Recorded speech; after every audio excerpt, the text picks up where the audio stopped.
Oi, turma. Do livro A Vida é Sonho, Pedro Calderón de la Barca. Ainda na introdução, Pedro Calderón de la Barca e o mundo barroco, na segunda parte, a existência desse estado paradoxal, desse despedaçamento íntimo, se constitui ao fundamento último do estilo barroco, tanto na vida como nas artes. O grande abalo da visão de mundo e a intensidade do conflito que ele desencadeia é na Espanha, acrescido da problemática social e política que a nação vive. Na ordem externa, acentuam-se os desníveis e contraste entre a vida das camadas mais altas, a monarquia e a nobreza, e a do povo, empobrecido até a miséria. Na ordem externa se desenha a decadência do poder imperial e com ela o início do ocaso daquela glória a que o país parecia destinado desde os reis católicos, as grandes navegações e a descoberta da América. Tudo contribui para que os espíritos vivam essa decadência, embora nem sempre a ideia seja claramente formulada e na aparência se continue a viver como se ela não existisse. Mas na realidade se vivem aqueles contrastes entre a magnificência e a miséria que marcam a vida social e um dorido sentimento de desengano perpassa e impregna a melhor literatura desse século. É nesse universo que radica o barroco espanhol, com seus aspectos ideológicos contrastantes, o realismo e o idealismo, o seu estilo bipartido entre o gongorismo e o conceitismo, com os claro-escuros de sua pintura marcadamente dramática, com a amplidão do espaço de suas catedrais, que ao mesmo tempo se fecham pela presença do grande coro escuro, plantado no coração da imensa nave, barrando o passo e o olhar de quem as penetra e contempla. A pompa do mundo, a riqueza, o luxo, a beleza e o prazer aí estão para a fruição do homem, mas ele sabe que tudo não passa de ilusão, de realidade.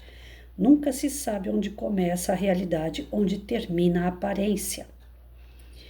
Vida e realidade são sonho e engano dos sentidos. A esse engano se segue sempre o cruel desengano. O barroco é mais que qualquer outro estilo que tenta dizer o indizível dessa angústia. Daí seu recurso ao excesso de formas, o horror vacui que marca toda a arte desse tempo, da arquitetura à poesia. Época de conflito por excelência, o século XVII se exprime particularmente bem através da linguagem que melhor explora o elemento conflitual, precisamente o teatro. Esta tensão entre a realidade e o sonho nada demonstra com tanta eficácia. Não é à toa que o teatro se converte em uma das mais importantes formas de arte do século XVII, em todo o mundo. No palco se potencializa a ilusão que vai desfazer-se no final, e a lição não pode ser mais clara. Nada como o teatro, nenhuma arte se define como ele, por sua natureza, por seu próprio estatuto, pela sutil fusão do real e do ideal, do concreto e da ficção. Concretos os corpos e as vozes dos atores, sua presença, o brilho dos cenários de papelão e tecido.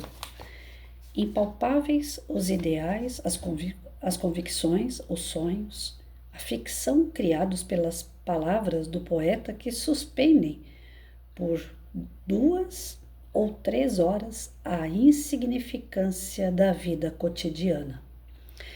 Quando a vida é sonho, é o próprio Calderón quem melhor nos ensina a ler essa comédia. Vou parar por aqui, amanhã a gente vê essa parte. Eu quero fazer um comentário sobre uma frase que ele disse aqui. E acho que isso é bem pertinente, principalmente para o tempo que nós estamos vivendo. Nós não estamos na Idade Média, não estamos na era barroca e muito menos nessa era das grandes descobertas, navegações, mas nós estamos num momento de descoberta íntima. Então cabe muito bem para nós a parte onde ele fala assim: nunca se sabe onde começa a realidade e onde termina a aparência. Onde começa a realidade na sua vida e onde termina a aparência, né? O que é real na tua vida? O que é de faz de conta? O que é de fato importante e o que você faz seja importante na tua vida? Será que tudo aquilo que a gente dá tanto ênfase, que a gente procura se dedicar tanto, é aquilo que é real? Ou será que aquilo faz parte de uma grande ilusão ainda da nossa jornada? Vida.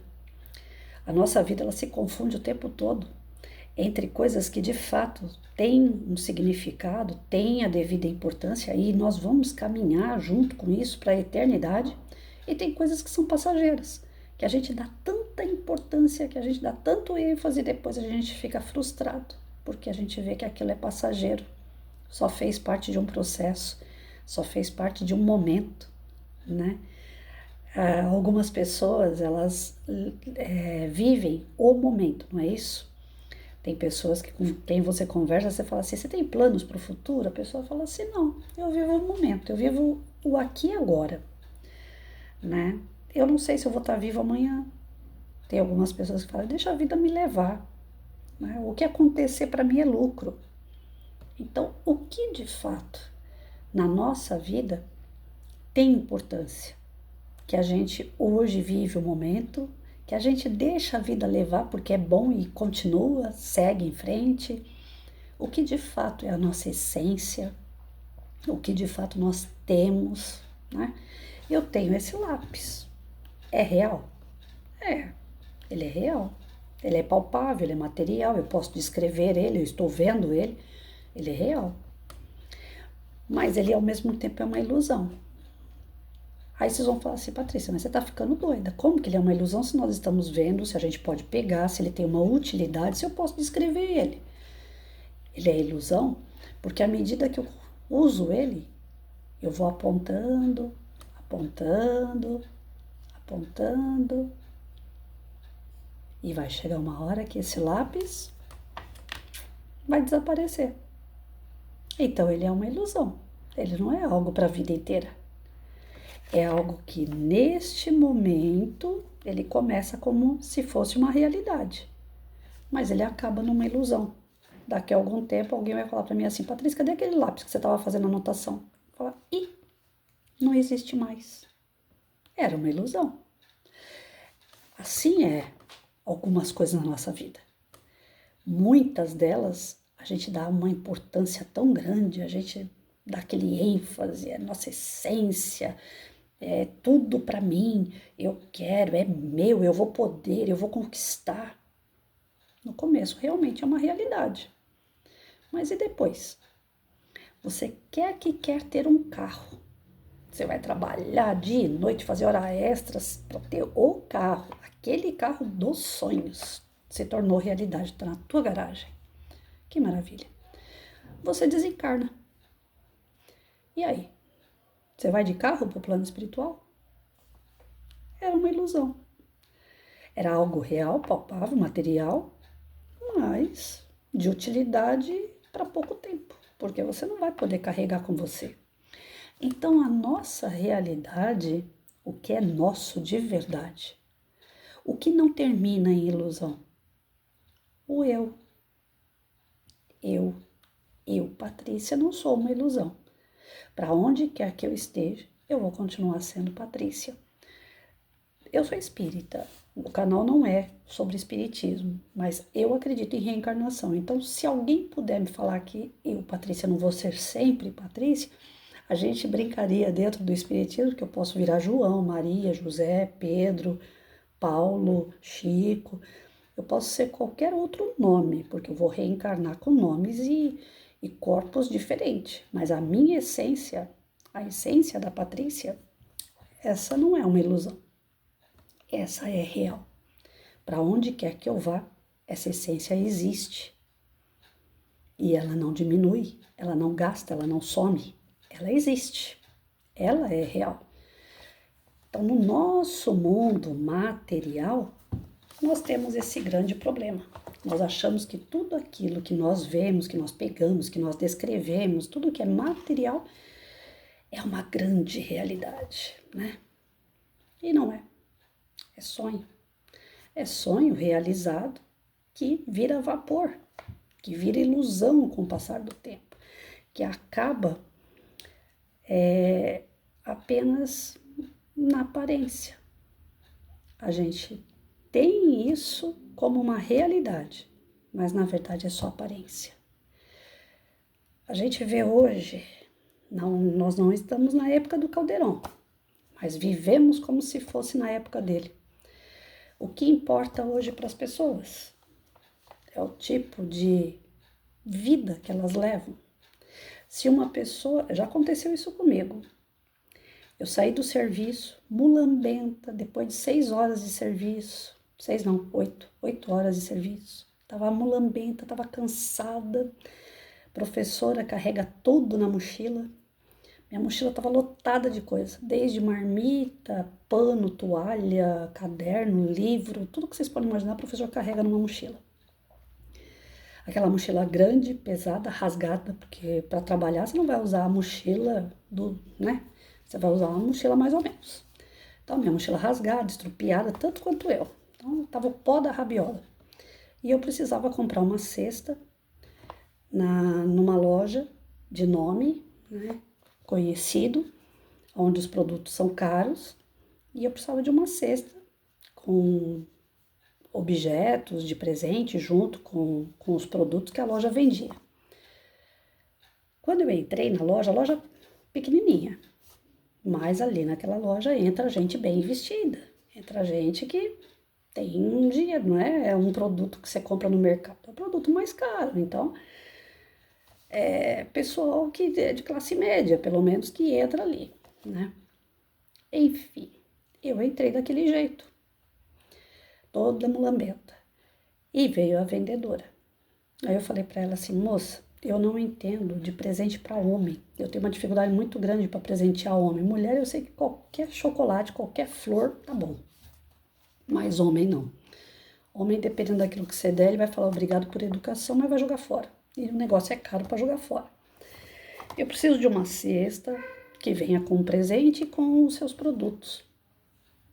E você vê uma para mim bem caprichada, com bastante coisa dentro. Porque a pessoa que vai vir dar uma palestra para mim na sala de aula é uma pessoa que eu tenho uma consideração muito grande. Eu tenho um carinho, um amor muito grande por ele. Desde a minha adolescência que eu acompanho ele e serviu de referência para mim para muitos embates na minha vida. Eu olhava as coisas que ele passava, né, e eu falava assim, ele é o exemplo que eu tenho que seguir. As coisas que ele enfrenta, eu não enfrento nem metade. Ele não desistiu, eu também não vou desistir. Então é um cara referência para mim. Eu tenho muito carinho e eu quero dar o melhor que eu puder para ele. Aí ela pegou e veio com uma caneca com uns bombons. Eu falei assim, não, você não tá entendendo, eu quero algo maior, né? Para demonstrar todo o meu carinho, se eu tivesse dinheiro eu levava à loja. Mas vê para mim alguma coisa grande, né? Ele vai vir dar uma palestra, ele vai vir de longe. Então o meu agrado para ele também tem que ser um agrado grande, né? Aí ela veio com umas... como é que fala? É um estojo cheio de bombons, assim, desse tamanho mais ou menos, né? O tamanho de um prato. Aí eu falei assim, não, ainda acho pouco. Não tem nada maior para homem? Só tem para mulher? Só tem aquelas cestas de café da manhã, por exemplo, né? Que vem com ursinho e tal. Só tem para mulher aquilo? Para homem não tem? Ela falou, eu até poderia montar para você, mas é muito caro. Aí eu olhei para a cara dela e falei assim, mas eu não falei em dinheiro com você, eu não falei, aqui a loja aceita cartão, divide inclusive. Então eu não falei condições de pagamento, eu só falei para você o que eu quero. Aí ela pegou e falou assim, mas bem se vê que você não vai ter condições de pagar, um negócio muito caro. Aí eu olhei para a cara dela, eu falei, bem se vê por quê? Por causa da minha roupa, da minha mochila, eu sou professora, eu saí da escola. Eu tô no final de turno. Não vim arrumadinha para a loja. Eu já saí do meu serviço e vim direto aqui. Eu falei assim, vem cá, você tá tirando um raio-x de mim pela minha vestimenta? Ou seja, a realidade que você está enxergando em mim é a minha roupa. Só que a realidade talvez não seja essa. Aí, sabe aquele filme Uma Linda Mulher, que o cara vai lá, volta na loja onde ela foi humilhada e manda ela escolher tudo que é roupa e tal. Eu lembrei daquele filme, eu falei assim, caramba, eu tô passando por uma situação bem parecida, porque eu sou aquilo que eu visto. Eu não sou aquilo que eu falo, eu tô falando com ela e ela não tá me ouvindo. Isso é a realidade, eu falando.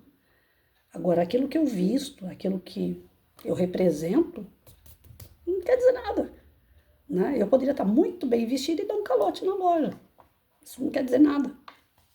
Então, e depois, lógico, né? Eu chamei a patroa dela, a gerente da loja, dona da loja, bem dizer, né? Dona da franquia.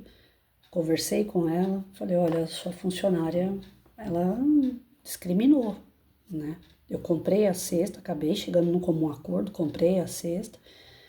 Eu não vou deixar de entrar na loja por conta disso e também não quero que prejudique a moça, mas ela precisa entender que a roupa não é a carteira da pessoa, né? E que mesmo que a minha carteira fosse uma carteira de R$ 2, ela deveria me tratar com mais respeito. Ela deveria simplesmente responder o que eu perguntava. Independente se eu fosse levar, se eu tinha condições ou não, ela tá ali só para expor o produto e falar o preço, mais nada. Ela não tem que ficar julgando as pessoas.